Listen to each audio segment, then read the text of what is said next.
You are listening to the MetaPropCast, the podcast of innovation and technology in real estate. I'm your host, Phil Russo. And don't forget to subscribe to the MetaPropCast on SoundCloud, YouTube, Twitter, and metaprop.org.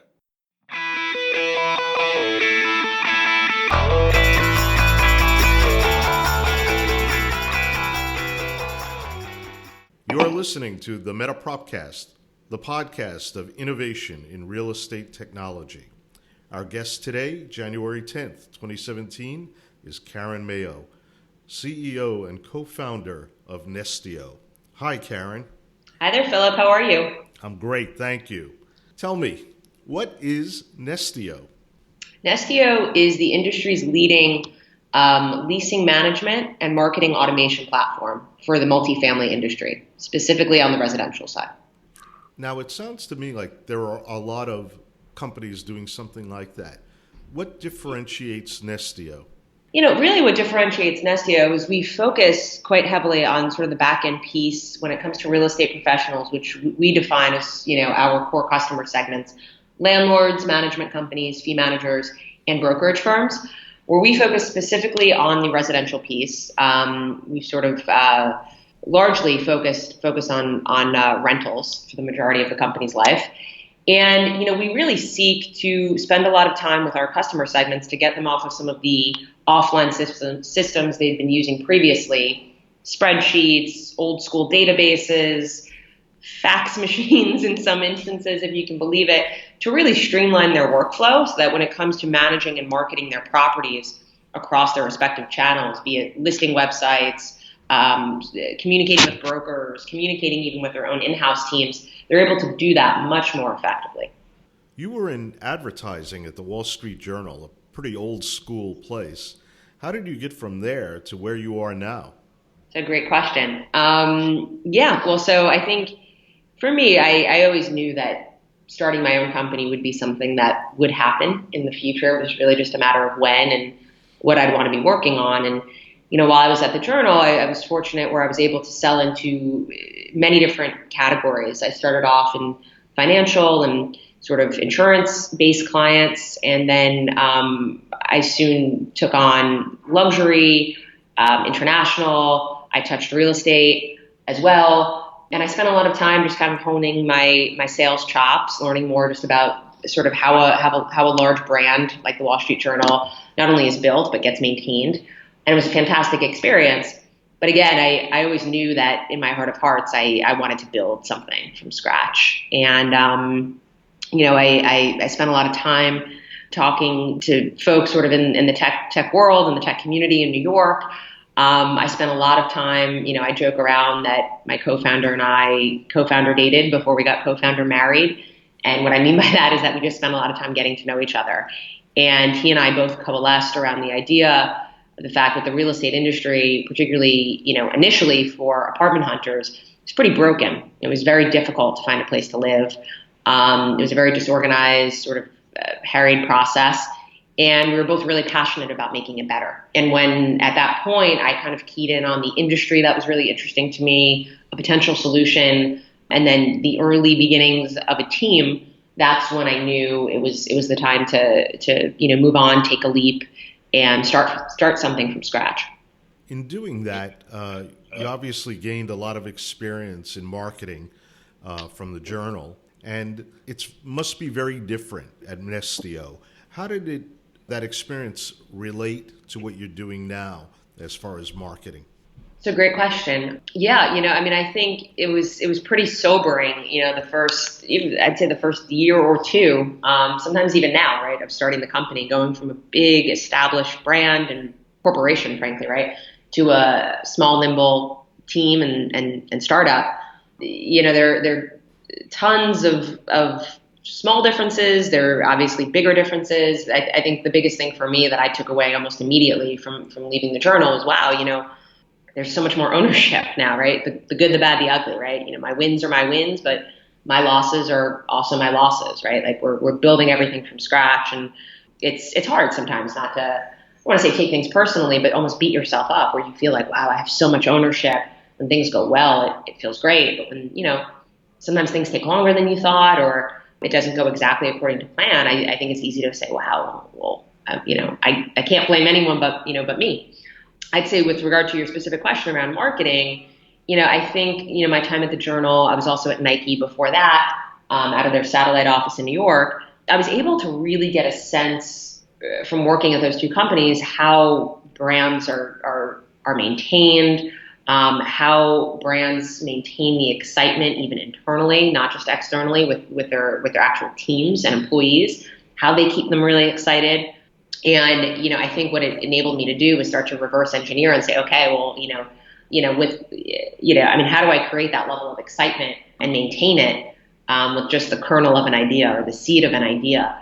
How do you do that? So, I think that, those two brands taught me a lot as I look ahead of what I want Nestio to be in, 3, 5, 10 years, but also like how do you build a brand, but how to maintain the excitement of a brand, which is something I spent a lot of time thinking about. I spent a lot of time thinking about it when I initially started the company. And as you're building your brand, you're sharing the knowledge you're gaining day by day with others. For instance, you're an active mentor with MetaProp NYC's Accelerator program. What's that been like? Oh, it's been fantastic. I'm a huge fan of the MetaProp team. I'm a huge fan of folks that I've been working with. It's awesome. I'm a big believer in paying things forward as much as you can. So, when we initially started out, we had a close team of mentors, my co-founder and I. Many of those mentors are now either investors within my company, they are advisors to my company, they are friends of mine personally. So I was really able to parlay, I think, the early days of starting my company into some pretty profound relationships with the folks that I met within the first, I'd say, 6 months or so of starting Nestio. And I hope to give that back to other companies as well. So, if I can spend time with a company and share lessons learned, be super candid about things that I wish I did better or differently, talk about things that I did well, and hopefully shorten that learning curve for folks that come after me that are launching businesses, I'm always happy to do that. And I think it's super, super important because frankly, if I didn't have that type of guidance or mentorship in the early days, I don't know if I'd be here today. Is there any one mentoring recommendation that you got or one that you came up with on your own that you're sharing with the MetaProp Accelerator companies you're working with? And is mentoring really a necessity for all entrepreneurs? Those are two great questions. So to touch on the first piece, mentorship, sort of guidance or advice, or how to mentor or how to be mentored. I'd say, a big thing for me that I learned early on was to make it easy for people to help you. So I'll give you an example of this. When I asked, or even to this day, right, whenever I'm asking someone for a favor, for an introduction, let's say, right, I always ask and ideally try to follow up with a forwardable email of why I want this introduction, what I'd like to talk to that person about, the person who I would like to speak to. If I've keyed in on a contact, I always try to run that through LinkedIn. So if I'm not sure who to talk to, I can be very pointed and say, hey, mentor A, I see that you're connected to person B. I'd like to speak with them about XYZ. By the way, here's a forwardable email, so you could just forward it along and see if they're open to an introduction. That's something that's super important because people are always, people are very busy. And, if you can take some of the work of doing a favor off their plate, it's important to do that. And it also shows that you're, I think, aware and, you sort of understand that, people probably get, particularly some of the folks, the mentors within my network, they get hundreds of emails a day. So how can I streamline that and make it easy to help? So that's a big one. That's sort of a bigger lesson that I learned. Separately, also, when you are asking a favor of someone, we had sort of a group of mentors in the early days, and they were all great for different reasons, right? We had someone who was a bit more product focused, someone who was a bit more sort of sales focused. So understanding who to talk to about certain problems or concerns or opportunities and why is also super important, right? You don't want to talk to your product person about a sales issue you're having. It sounds simple and rudimentary, but it's something worth being aware of. So making it easy for people to help you and doing that through some work, but also through direction and focus. So that's sort of the first piece. So, Philip, and now to touch on the second part of your question, which, are mentors necessary for all entrepreneurs? That's hard to say. I can speak personally that for me, they were beyond necessary. I was a first-time founder. I didn't even know what I didn't know, but I knew how important it was, and frankly, I was eager to sort of tap into the experience of folks who have done this before, almost like Sherpas sort of guiding the way for me, and to learn from prior experience. So for me, yes, it was a necessity.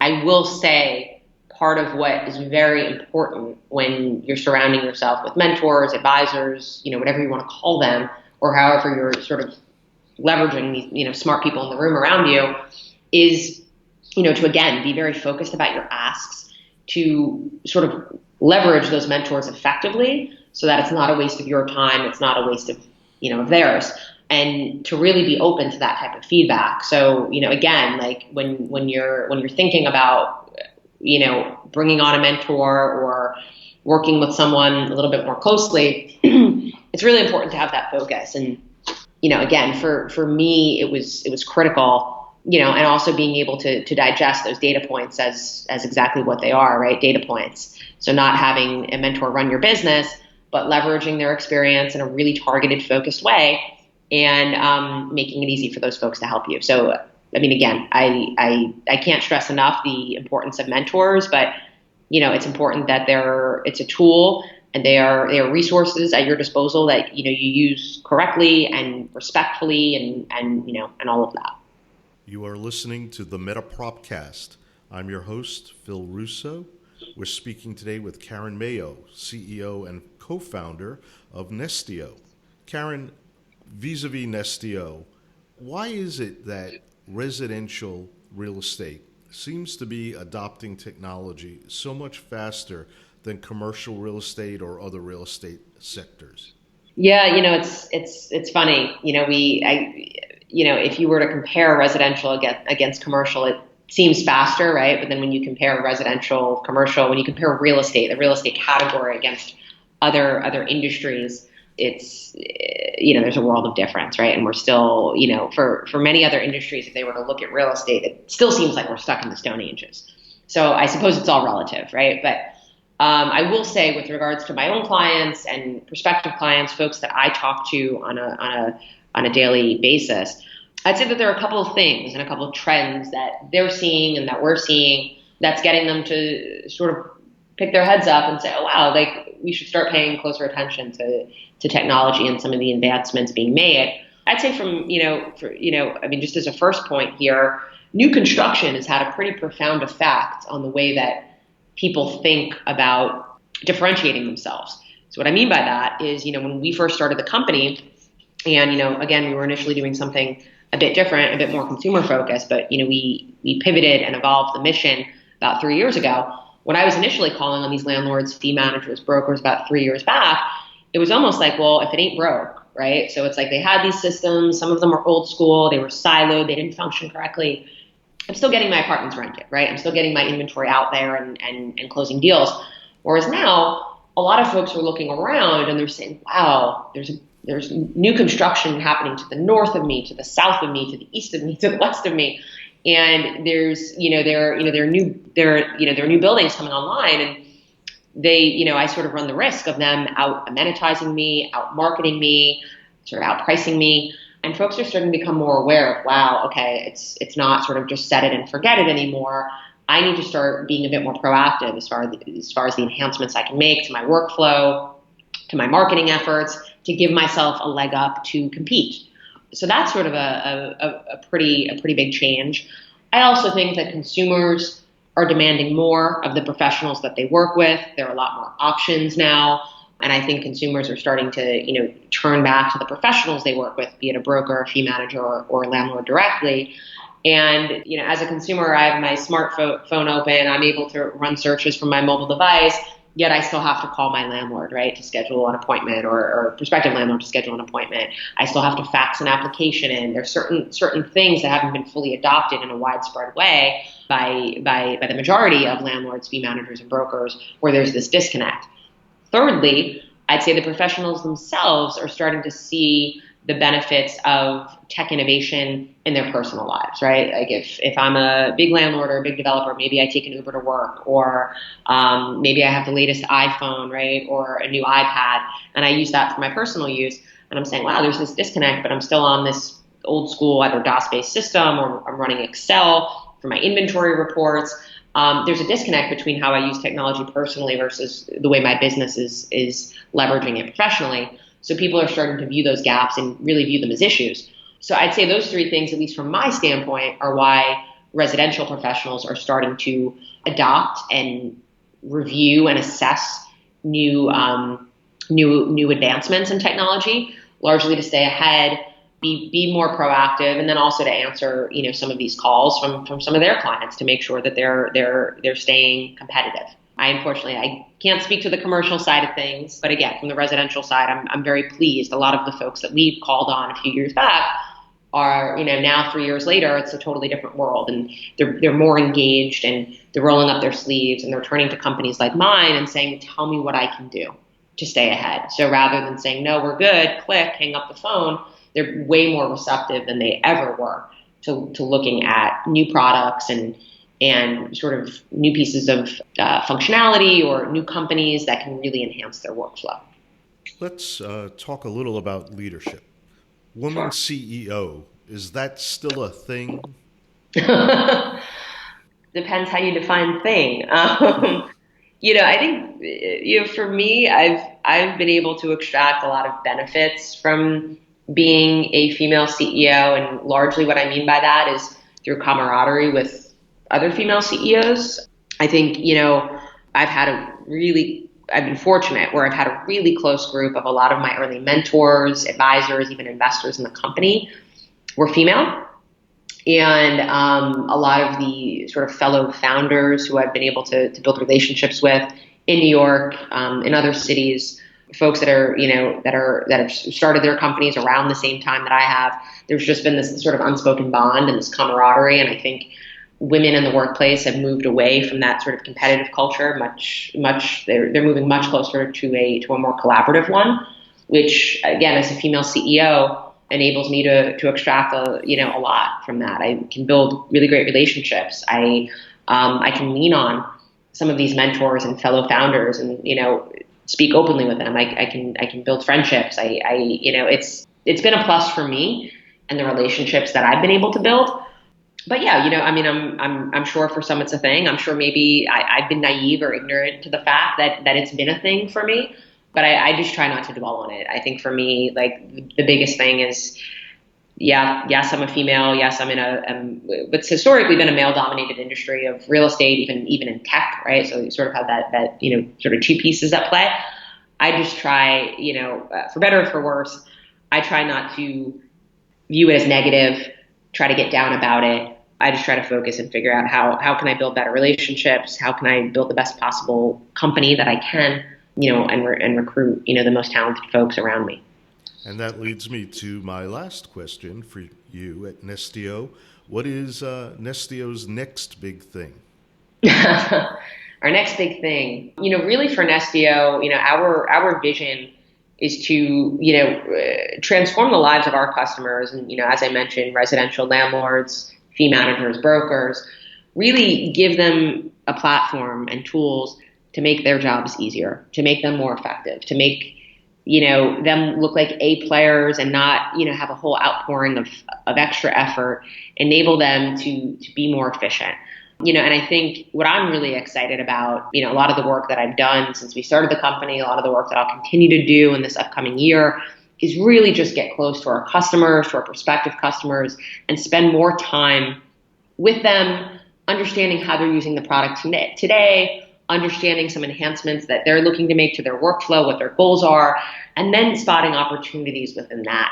I think we've done a really good job of doing that. That's effectively how we started the company. I got really close to the right folks. I learned more about their workflow, and I had this really cool bird's eye view as far as kind of what multiple companies were doing to try to manage and market, their information to the masses.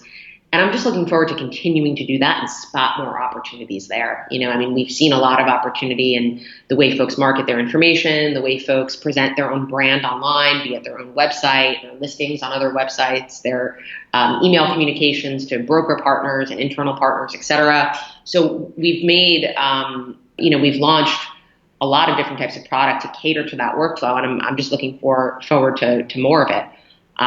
Sort of in line with some of the enhancements we're seeing around. We're seeing a lot of cool things in our industry, AI, a lot of cool stuff around virtual tours and stuff like that. And I'm just part of our mission is just to stay close to all of that, understand how it can fit into our clients or prospects' broader goals, and then putting something together that enables them to leverage technology in an effective way, but also in an intuitive way that doesn't completely disrupt what they're currently doing and their current business models. So long-winded answer, but to continue to service our clients and provide best-in-class solutions. Caren Maio, CEO and co-founder of Nestio, thanks for all your time today. This has been fascinating. Continued success with Nestio, and thank you all for joining us on the MetaPropCast. Thanks, Philip. Thanks, everyone. This is Philip Russo. Thank you for listening.